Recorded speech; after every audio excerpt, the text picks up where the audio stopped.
Assalamu alaikum dear students, we're back with another video lesson. In the previous video lesson, we talked about self-induction, and of course, we went through a lot of details regarding self-induction. Today, we're going to talk about eddy current, which, as you can say, is almost related to still electromagnetic induction. So what is eddy current, and what are the uses of eddy current? What are the things that we use that is also related to eddy current? We can say eddy current is circular induced current within a conducting material. Again, it is circular induced current within a conducting material. In order to explain this one better, watch this, guys. So we have a coil. Obviously, there is an electromotive force, you can say, an electromotive force. There is a current that is passing or flowing through the current through the coil here. So obviously AC current, because we want the magnetic field, let's say, to constantly change.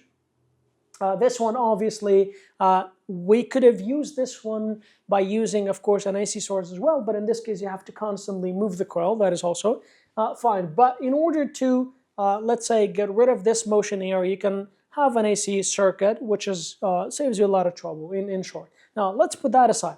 Okay, so what is exactly eddy current? Watch this, guys. So we have this coil, or this solenoid, you can call it, yeah? And of course, it has a magnetic field around it.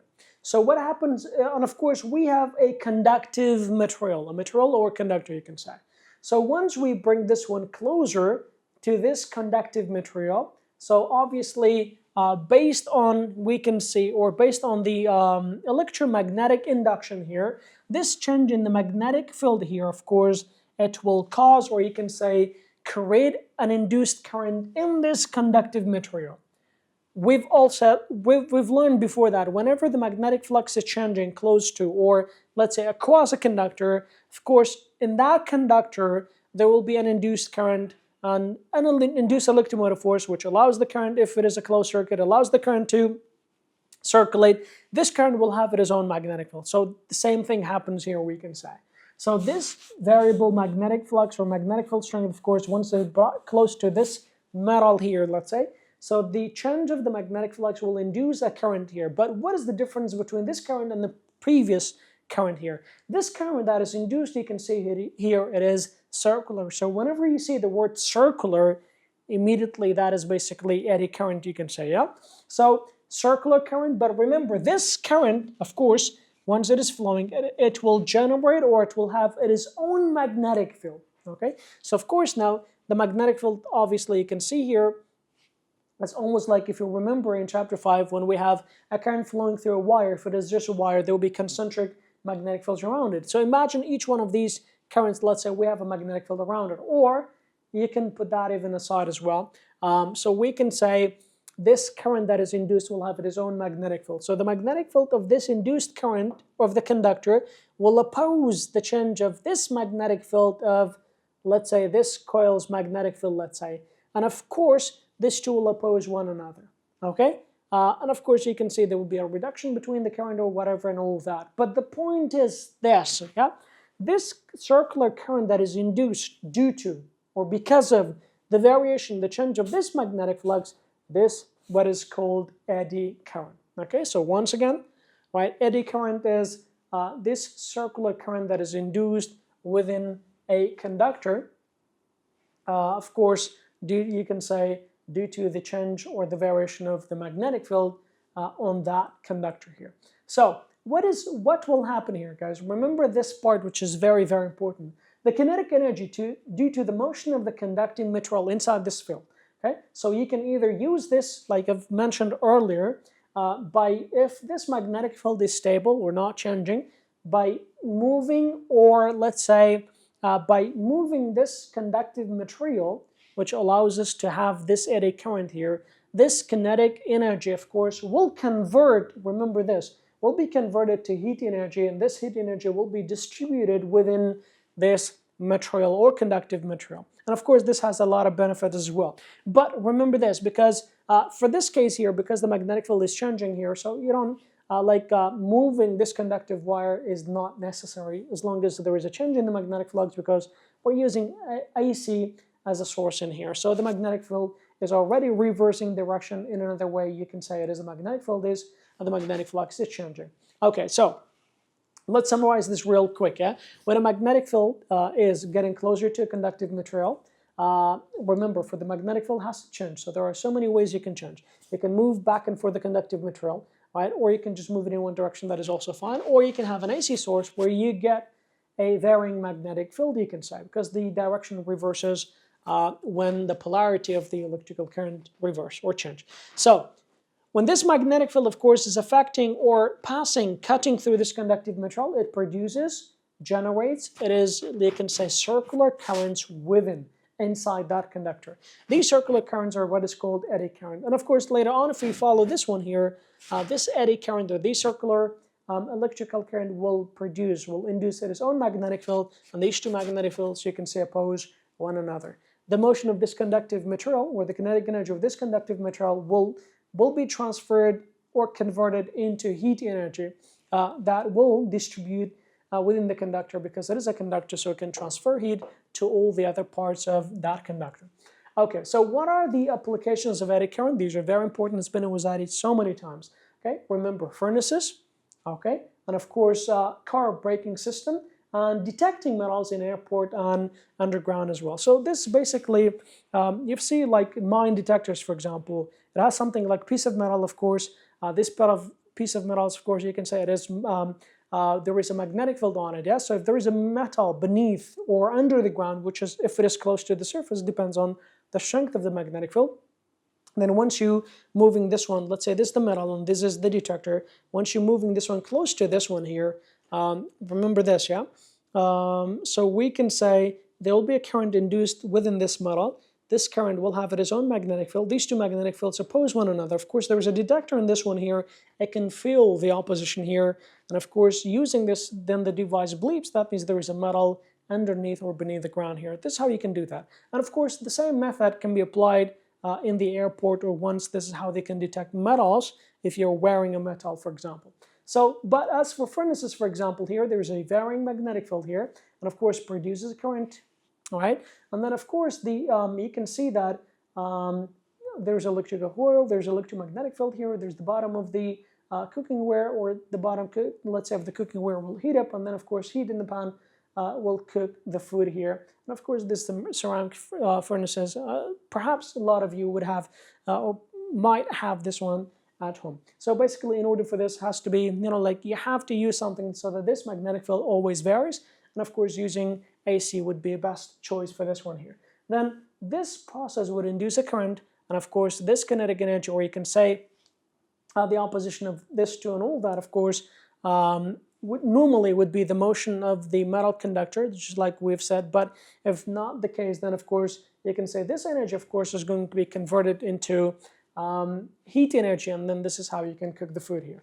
If for braking system here, let's say this is the disk pad, okay, and then of course it is moving in between the two, let's say, magnetic fields here, or poles of a magnetic field. There's magnetic field crossing through this one. It induces electrical current. As you can see, these circular lines, that will be the current here.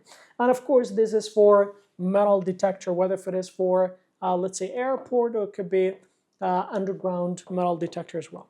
Okay, so these are basically the uses of eddy current and how it is produced. Okay, now let's go through the section review. That is section review 6.1.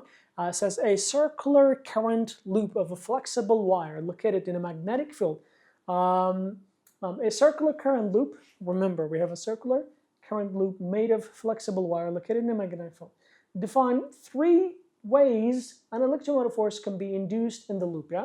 So remember this, these are basically how we can induce electromotive force. And of course, we've mentioned some ways where we can induce magnetic field. One of the ways is basically, we can say the circuit is basically moved into or out of the magnetic field, either the circuit or the magnetic field, you can say. So whichever is moving, it works, okay? Or it does the job, you can say. The second part is basically the circuit is rotated within a magnetic field, so that the angle theta would change, of course, the angle between the area of a circuit and the magnetic field changes. And then, of course, the third one here, the intensity and or the direction of the magnetic field is changing. Remember this, as long as there is a change in magnetic field, there will be an induced current. So this change can be by, let's say, inserting the circuit into magnetic field, or bringing a magnetic field onto the circuit. Could be rotating the circuit, because that would change the direction or the angle theta, or it could be increasing or decreasing the strength of the magnetic field, or it could be doing that by reversing the direction of the magnetic field. And of course, there is the fourth way, which they don't ask us here, by changing the cross-sectional area. By increasing or decreasing the cross-sectional area that the magnetic field lines are falling on, clearly you are changing, let's say, the strength of the magnetic field on that, and that also creates or induces electromotive force, but it is neither required nor wanted here. Okay, now as for the second question, we've solved questions like this before, so we're going to go quick on this. Says a bar magnet is positioned near a coil of wire, as you can see here, as shown below. What is the direction of the current in the resistor when the magnet is moved to the left, as in A? So we have two situations. First time, we're going to move the magnet away from the coil. We're going to try to find the direction of the current through this resistor, and then second time, we're going to move this magnet to the right side of, let's say, to the right. Okay, so here's what we're going to do, yeah? And I do hope that you know how to do this one on your own. Okay, so let's go ahead and write this one. Let's get rid of this. Okay, great. So remember, if this is the magnet, let's draw the magnetic field lines, yes? So this is the magnetic field lines right here. So it's going to, let's say, from north to south, and we can do this one here as well, okay? That is the case. So what happens when we move this magnet away? By the way, if we're moving this magnet away, this is north. Yeah, using Lenz's law, this one is going to be south. Why? Because this magnet is trying to move away, but this, or the change or the variation of the magnetic field will produce or induce a current here. This current will flow in a way such that it produces a magnetic field, but this magnetic field, or you can say, is going to be in the same direction as this one, or you can say it tries to be in a way such that it opposes this one, or it doesn't allow it to move, which in this case, this is, if this is north, this is going to be south, so that it attracts it. But if this is south, this side is going to be north. Using this, we can find the direction of the electrical or induced current within, or you can say in the resistor. So how are we going to do this? Watch this, right? So basically, if this is north, north has to be, your thumb must be in, like pointed in the north. Curling your finger obviously would tell you the direction of the current. So I can do this one here that is behind the coil, but in order to always use the front of the coil. So if that is the case, then the current here must be moving downward if my thumb is pointing north. So in this case, here's the direction of the current. So if we do this one here, you can see the direction of the current is obviously moving from left, from where? From left to the right, you can see here. From what? From left to the right. That is the first case, yeah? What about the second case? As you can tell here, this is north, right? This is the direction of your thumb, obviously. And whatever these are, the thumb, so it must point downward. And then, so the current is going to be, if you're following the direction, the current will go from left to right of the resistor. That is first case, yeah? What about the second case? The second case, if the magnet is brought closer or pushed into the coil, let's say. So if this is north, watch this. We're talking about this one here, so it is going into. So if this is north, using Lenz's law, this side is going to be north as well. This is south. If that is the case, your thumb is pointing north because these two will oppose one another, correct? Yes. Okay, so these two oppose one another, so the direction of the current is going to be upward. If it is upward, you can follow the direction of the current, or it is going upward, that means coming this way. So in this case, of course, you can see that this is right. So from the right to the left of the resistor. This is how it goes like the second time, don't forget, okay? So from right to left. Now, let's take a look at this one here. It says a 256 turns coil with a cross-sectional area of this much is placed in a uniform external magnetic field of strength of this much, so that the plane of the coil is perpendicular. That means cosine theta is 0. Which you get 1 as a result. The coil is pulled out steadily. If it is pulled out steadily, that means second magnetic field strength or final magnetic field strength is going to be 0. In 0.75 seconds, find the average induced electromotive force. So that is just, remember this, electromotive force, that is negative n delta flux over time. But for this flux here, of course, we have AB cosine theta. Now, is it the area that is changing or the magnetic flux, magnetic field strength is changing? Magnetic field strength, yeah? So final is 0 because this pulled out. This is initial. You do the math, of course, you get the result. Easy enough. Okay, moving on to the next question. It says critical thinking. It says electric guitar or electric guitar strings are made of ferromagnetic materials that can be magnetized. The string lies closely over and perpendicular to a coil of wire. Inside the coil are permanent magnets that magnetize the segment of the string overhead. Using this arrangement, explain how the vibration of the plucked string produces an electrical signal at the same frequency as the vibration of the string. Okay, now take a look. Let's say, so we have a wire right above a coil that of course has a certain number of turns, let's say. So when this wire, let's say, obviously the coil has its own magnetic field, let's say, and of course there's a magnetic field around it, let's say. So when you plug one of the string, for example, this string vibrates back and forth, let's say, or you can say perpendicular to the magnetic field. So as soon as this string vibrates back and forth, that it's almost like you're moving. Consider wire as a coil for a second. Yeah? It's not the coil, but just so that you see how it happens. It's almost like if you have a coil that is representing the wire, you moving this coil into a permanent magnet closer and further, closer and further. This back and forth movement of the string, of course, produces its own current. But remember, you can say the size or the current that is produced, obviously, will be, let's say, the same as, or you can say, the frequency of this current that is generated, of course, is going to be the same as the frequency of the vibrating string. And of course, then this vibration, of course, or you can say this, what is it called? This vibration obviously will be converted into a sound. That is basically a short form of what exactly happens there. But if you want to go through the detail, of course, I can tell you right here. It says an electric guitar string which is made of electromagnetic. By the way, it has to be, of course, ferromagnetic so that it can produce a current. If it is non-conductor, of course, this wouldn't happen. We're talking about electrical guitar, not the other. Okay, so vibrates over the coil. This string, let's say. So it changes the magnetic field around the coil. This changing magnetic field induces an electrical signal in the coil through the magnetic induction, you could say. The frequency of this induced electrical signal matches the frequency of the string's vibration, allowing the electrical signal to represent the sound of the vibrating string. Okay, now take a look at these two because these are about eddy current. I would like to go through them, yeah, because these are very important. I've told you there are questions about eddy current. Which of the following is not one of the eddy current application? We said in furnaces, they can be used.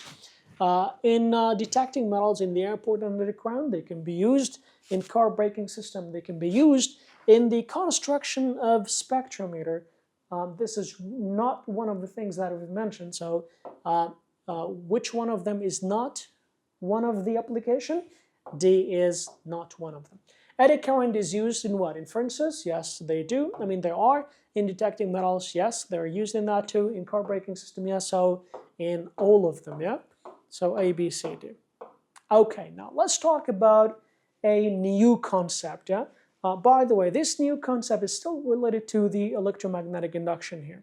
Because remember, we're talking about the induction of electromotive force, so we stay on that one here. But this time, of course, in a different way, let's say. So what is it different?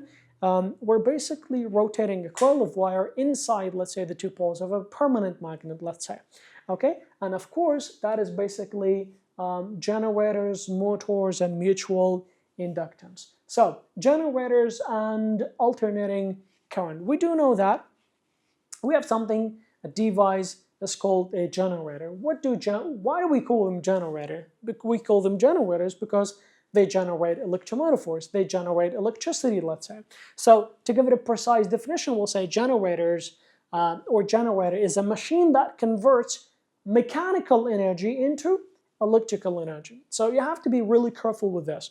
Generators generate electricity, but how do they generate electricity? Do you remember we said for coil and magnet, if you want to generate electricity, you have to keep moving the coil into or out of the magnet constantly, yeah? And of course, but we cannot do that manually always to, let's say, to generate electricity. Or we could have moved the coil into, let's say, closer or further. We could have like constantly moved the coil instead of the magnet. But Something else we can do to have the same effect is basically by, let's say, by rotating a coil inside a magnetic field. That is also fine. We can do that, okay? So remember this, a generator basically induces electromotive force. But how does it do that? It converts mechanical energy, which is basically the rotation here, into electrical energy. We normally have, let's say this would be when we have hydroelectricity, for example, the motion, let's say the kinetic energy of water will be converted into electrical energy. How? By having water wheels, let's say. These wheels will rotate. This rotation, that is mechanical energy, will be would allow the motor or the coil to rotate in a magnetic field, and this act will, of course, induce an electromotive force, or you can say it produces or generates the electricity that we are using, let's say, or for domestic, or let's say in our homes or houses, let's say. Okay, so once again, generator is a machine that converts mechanical energy into electrical energy. By the way, later on we have something else that is a motor, which is quite opposite to this. Normally they convert, for example, the water pump that you have perhaps at home, let's say, you have to plug in, let's say, the switch, all right, so that it starts to work. And then what does it do? It basically pumps the water, let's say, to the tank, which is above the roof, let's say. So that one, it is called the motor. It basically uses electrical energy or converts electrical energy, let's say, to produce mechanical energy. Remember, that is not a generator. Generator is the one that generates electricity, which is mechanical energy converted to electrical. Okay, so now let's dive into generators. Remember this, we have two types of generators. One of them is called AC generator. The other one is called DC generator. By the way, most of the parts that they have is 100% the same, except then for, we can say, one part. And now we're going to talk about this one here. So normally, if we talk about AC generator, what do they have? They have two permanent magnets, or you can say bar magnets or magnetic poles, whatever you call them. But there should be two magnets here. Of course, you cannot have one pole, so we can say two permanent magnets, let's just say. Or it could be one horseshoe magnet. It doesn't matter. As long as you have the two poles, then of course you can have a generator or create a generator. So two magnet poles, remember, and then we must have a coil. This coil that you see here, we have one turn here, but of course I like to make it more efficient. Of course, the more the turns you have, the better, or the generator, not you. Okay, so two slip rings. Remember, these are the slip rings, yeah? You can see that these are rings, yeah? And of course, they are slippery, you can see, or you can say the coil is connected to them. And of course, they are, you can see that there is a contact between these rings, and of course, there is this brush here. So we call them slip rings here. And of course, two brushes. These are the brushes, yeah? You can see that they even look like toothbrushes as well. Okay, so brushes, these are made of carbon, by the way, to keep the contact between the two. We'll get into the detail more. So, and then, point number 5, the magnitude and the direction of the current periodically changes, or you can say reverses for the direction, okay? But the magnitude, of course, is going to change. So this is the current that will be, or the voltage, let's say, that will be induced or generated from this AC generator. So take a look at this. You can see this is the voltage, yeah? So at an instant, let's say this is before we start moving, it is 0. Then after you start rotating this coil, of course, the voltage increases until it gets to maximum, that is maximum value. And then of course it starts to decrease until it becomes 0. Then of course you can see that this side is positive. Then of course it's going to increase, but in the opposite direction until it becomes maximum again. But of course in negative direction here, and then it starts to decrease until it becomes 0, then increases and all that, yeah? So this is, you can see that the direction of the current is constantly changing, and the magnitude, it is also changing from, let's say, 0 until it increases to maximum and all that. So this is for AC, both the direction and the magnitude is constantly changing here. Okay, so this is, remember, that is called an AC generator. What about a DC generator? What is the difference between the two? Guys, remember this. In terms of the parts, all the parts are equal except in one thing here. So you can see here we have two magnet poles, and of course we have a coil as well. You can see. This is the thing that is different between the two. Here we have a commutator, or you can call it a split ring here. So here we have two rings. We call them slip rings, okay, two. But here there's only one ring, but this one ring, remember, it is cut, or you can say split in half, yeah? So of course we call this one a split ring. Here it is slip ring. Here it is one split ring. One ring that is split into halves, you can say. And of course, two brushes, that is the same as the previous one. Another point, by the way, another thing that is different from this, that is not a, let's say, a body part here, you can see that the magnitude of this voltage that is induced or generated, you can see that the magnitude changes, let's say starts from 0, and then it increases until it becomes maximum here, then starts to decrease until it becomes 0. But you can see that it doesn't reverse, it is just the positive side of this. You can see that we don't have the negative values, or it doesn't change direction. So we can say the difference between AC and DC is this, or one of the differences is this, yeah? In AC, the direction of the current is changing. Like for half a cycle, it is positive, the other half is negative, but we don't have this in DC. In DC, it is always positive. We don't have the negative. Part. And I can tell you why we don't have the negative part in a second, and I hope you understand why is this. So take a look, guys. Now, of course, we're going to talk about the function of each one of these in a second, but just for now, let's say why here we have only the positive, let's say the positive direction here. Because let's say this is the coil, yeah? So at this point here, of course, we have, let's say, a magnetic force, let's say, acting on the charges inside this wire, coil of wire, let's say. Then in this case, of course, we'll get the current.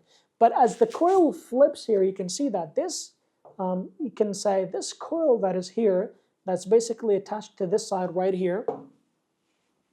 Let's say at this point it is attached to this one right here. But when this coil is rotating, basically this one is coming, you can see when the current is about to reverse direction here, so this slip ring here, so let's say this is the direction that we have or whatever, okay? So let's say this is the direction just for now. Okay, so when the current is about to reverse, you can see that this, or you can say the other half of the ring will be connected to this part right here, which in this case, let's say, keeps the current to be in the same direction always, which is, let's say, forward or positive in this case. Okay, now, remember this, another thing which is very, very important. What is the principle of a generator, or generators in general? We can say the principle of a generator is based on Faraday's law of electromagnetic induction. Because remember this, once you are rotating the coil inside a magnetic field, there's a change in the magnetic flux, where you can say the angle, of course, when the angle changes, that means the magnetic flux is changing, and this change in the magnetic flux will induce an electromotive force, okay, or a voltage, you can say. And this voltage, when we have a closed circuit, it leads to an induced current. Okay, now let's differentiate between alternating current, which we call it AC for short. Right, this is not the air conditioner, by the way. Right, AC here in physics or in electricity stands for alternating current. Okay, and then of course we have direct current, DC for sure. Okay, so in terms of direction, remember this, we said for AC, alternating current, the direction constantly changes, positive, negative, in every cycle, you can say, yeah? And then, but here for DC, you can see the direction is always positive. By the way, we have a straight line here. We can convert that bumpy up and down positive, let's say, into something like this later on. That is basically, you can call it DC, direct current. This is another reason why we call it DC, because it is direct. Okay, now, in terms of voltage, you can see here, this voltage, you can see that it varies, yeah? Obviously, varies over time. So 0 increases to maximum and then decreases, and then you can see that it becomes negative, then maximum, let's say negative, and then back to 0 and all that. So this is, you can see the voltage is varying here. What about here? You can say the voltage is steady over time. By the way, the voltage steady over time for DC, that'll be for something like a battery. Remember this, okay? This will be something for a battery that provides a certain, you can say, voltage which is steady over time. But, all right, you might say, Mr. But what? This is not steady over time, yes?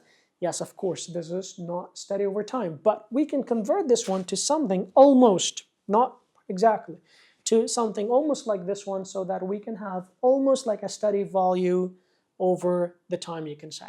Okay, and of course that is by using rectifiers, by using, you can say, a diode bridge or whatever, yeah, or rectifier bridge, you can say. Of course, different methods. Okay, but that would be one of them. So what do we use ACs for, okay, or alternating current? We use in homes and industries, yeah? Okay, for example, let's say the TV that you're using, the air conditioner that you're using, or it could be the heater, or it could be any other things, yeah? Like most of the appliances that we use at home, okay? But not unlikely the electronics, yeah? So, but what about for the direct current, for example, your cell phone, could be used in batteries and electronics, like your cell phone. Your cell phone obviously needs a direct current. And this is why you have this phone charger, basically a transformer that converts AC to DC, then you can use it, yeah? And then of course, you can have the battery, as you can see. So, generation, how do we generate AC? Of course, in order to have AC, we need AC generators, okay? And then for DC, of course, you can have it in batteries, in solar cells, in DC generators as well. What about in transmission? For transmission, this one is more efficient, you can say better than DC in terms of transferring the energy, okay? I mean, in terms of transferring the electrical energy. So it is very efficient for long distances. For transmission, of course, used for specific applications only, you can say.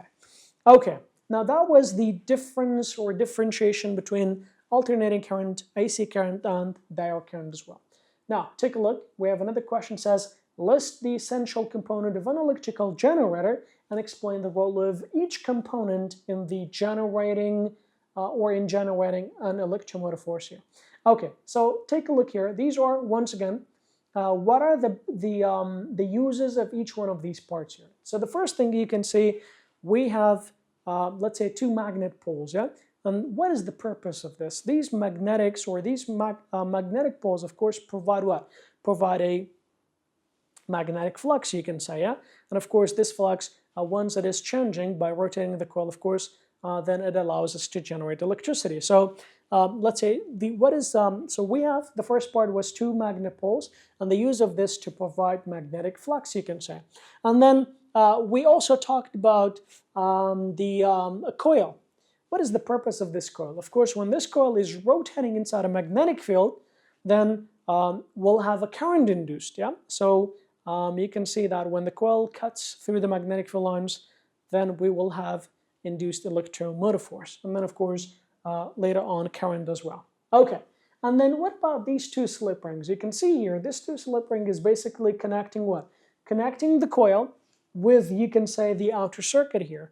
And so that basically what keeps, or you can say, basically something between the inner and the outer circuit here. Or the coil is connected, you can say connects the coil with the outer circuit, if you want to put it that way. And then what about the two brushes? The two brushes. These two brushes, you can see that it maintains the contact between the slip rings on, let's say, the outer circuit here. That'll be for this one. Okay, these are basically, and what else do we have? I think we've mentioned every one of them, yeah? So one more time, if you want to go through the like the parts and the benefit of each one of these, magnetic field, that is created a region of magnetic flux through which the coil can move, okay? So that we have an induced electromotive force. Coil, what is the benefit of a coil? Obviously, the coil rotates within the magnetic field, inducing an electromotive force, you can say, or an alternating electromotive force. What about the slip rings? We said transfer the alternating current, electromotive force from the rotating coil to an external circuit, or obviously connecting, let's say, the coil with the outer circuit, we can say. And then what about the two brushes? Maintains electrical contact between the slip rings to allow the alternating current to flow out of the generator. That was about the parts of AC generator and their like their purposes as well. Okay, remember this. A generator produces a continuously changing electromotive force. We've said AC is basically the electromotive force that is generated obviously varies from 0 to 0 to maximum negative, back to 0 and all that. That is if it is AC, yeah? Okay. So you can see this is a small, simple generator. You can see all the parts, obviously. This is manual. Okay, so what are the parts that you have? You can say a light bulb, that's the outer circuit. And of course, you have a coil. There's a permanent magnet. There's a coil. And of course, these are basically keeps the contact between the two. You can consider this as slip ring. These are a bit different, but for the sake of the purpose, it still serves the purpose. And then you can see here, this hand wheel, obviously, with the belt, you can turn the hand wheel, in this case, where this act will turn the coil inside a magnetic field, and this act, of course, will induce AC current. This AC current, using these, of course, will be transferred outside. Then, of course, you can see that these diodes, which represent light bulbs here, with LED, indicating that AC has been generated. Okay, so figure 6.9, in a simple generator, the rotation of the conducting loops through a constant magnetic field induces an alternating current in the loop. Okay, so of course it says consider a single loop of wire. So now we're going to see what happens, why the value of the electromotive force sometimes is 0, sometimes is maximum positive, and of course some other times is maximum negative, and then back to 0 as well. Or when will it be maximum, when will it be minimum, and all that. So consider a single loop of wire is rotated with a constant angular frequency in a uniform magnetic field. The loop, so you're rotating the coil inside a magnetic field. The loop can be thought of as a 4 conducting wires. In this example, the loop is rotating counterclockwise within a magnetic field directed to the left. So as you can see here, this is exactly what we're talking about here. So we have a single turn of coil. This coil is rotated counterclockwise, that is one. And then it's connected, you can see the outer circuit is connected to, we can say a galvanometer, okay? And then we have basically, you can say 4 segments, that's A, that is basically, where's B? B, and then of course C and D as well, you can say. Where was it? Yes, so that would be for this, right? And this is basically, you can say figure 1, A, B, and of course C and D. Watch this, guys. This part requires a little bit of attention because it becomes a little bit tricky here. So I hope you're focusing, or you are on your full potential, and of course attention as well. If not, please make sure that you take a short break and you come back, because we're using some terms, unless if you're not very careful, you might get it wrong, or you might get confused. So take a look here. Now, for part, or in order to start with this one here, you can see that figure 8, that is A and C here. We're talking about A and C. That is this and this one here, this two. Okay? So what happens exactly for this two, guys? Remember, it says the area of the loop is perpendicular to the magnetic field lines, but every segment of the wire loop is moving parallel to the magnetic field. And if that is the case, of course, we can say theta is, which is equal to omega t, and of course that is 0, or you can say, or if it is 180. Remember this, at this instant, the magnetic field does not exert any force on what? On the charges, that is, you can say, or in any part of the wire. So the induced electromotive force in these segments is basically 0. Let me tell you why. So watch closely here. Now, remember this. We said in order to induce electromotive force, the magnetic field lines has to cut through, let's say, the coil of wire. Or the coil of wire must move parallel, no, perpendicular to the magnetic field lines so that it can cut through the magnetic field lines. But watch this here. Even though that, you can see these are the magnetic field lines. You might say, but Mr. these are perpendicular to the plane of the coil. Yes, they are, but look, we want to see the direction of the motion here. So these are the magnetic field lines, or the direction of the magnetic field line. And watch this. This is segment A, and this is how segment A is moving. So take a look at this two direction here. So this is the direction of the magnetic field, and this is the direction of moving here. So imagine this. If this is basically, let's say, the direction of the magnetic field, watch this. Let's say this is the direction of the magnetic field, and my, basically, let's say my index finger is the coil of wire. So the coil of wire is moving like this, yeah? It's about to. We're talking about this, yeah? So the first moment that is starting to move it is moving parallel to, I hope you can see that, it is moving parallel to the magnetic field. So there's no cut, like perpendicular cut right away like this. So it's moving, you can see that the first time it is about to move, it is going to move that way, yeah? So it is going to move, hopefully you can see that too. It's moving parallel to the magnetic field. If it is parallel to the magnetic field, there's no cut. There's no cut, there is no induced, there's no electromotive force induced. So there's no, you can see the galvanometer is indicating pointing 0. What about for part C here? For part C, you can see that it is the same thing here. So look at the direction of the movement. That is basically when it is reversed. So basically, let's say if this is the first time, and then this is the second time, yeah? So this time, that is the tip of the pen. This is the, let's say, the other end of the pen, okay? So once again, the coil is moving, should have used, okay. So this is, once again, the coil is moving this way, parallel to the direction of the magnetic field. So there's no magnetic field cut. If that is the case, there is 0 induced electromotive force here. So in A and C, there is no induced electromotive force here. So how do we say this to help you this? We can say, right, or I think I should put that for later, or save this for later. Now watch B, right, and D here. What exactly happens? But you might say, Mr., but the magnetic field line is obviously, let's say, parallel to the plane of the coil. I would say that is true, okay? But look at the direction of the coil movement here. That is what we're concerned here. So this is the direction of the magnetic field, and this coil is obviously moving downward perpendicular. So imagine this. If this is the direction of the magnetic field, you can see the tip, that is the direction of the magnetic field. This coil, right, it is moving downward. You can say perpendicular, okay? Because this is how it is moving, yeah? This is what it is.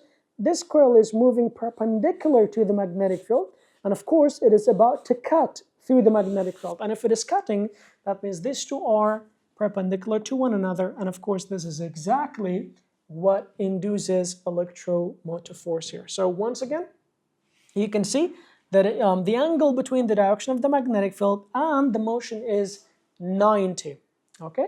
If that is the case, then of course we will have induced electromotive force here. That is basically for the half that we get, which is positive. So here was 0, that would be this part right here, okay? That is part A. For part B, that is figure B basically, when this coil is, or the direction of the motion of the coil is perpendicular to the magnetic field, we get maximum induced electromotive force. And then after that, we're going to get perpendicular, or the coil is one more time perpendicular, that is when it becomes 0 again, all right? And then we end up with part D here, where the coil is, you can see here, the coil is, or the plane of the coil is parallel to the direction of the magnetic field, and then that is when we get maximum voltage, but in opposite direction as well, okay? So this is the first quarter, you can say. That is the second quarter, this is third quarter, and this is the final quarter, you can say. So how do we explain this, okay? How do we explain all this? Watch this, guys, okay? For part, or figure A, part B and D, we say the greatest magnetic force on the charge and the greatest induced electromotive force occurs at the instant when the segment A and C move perpendicularly to the magnetic field of the field line.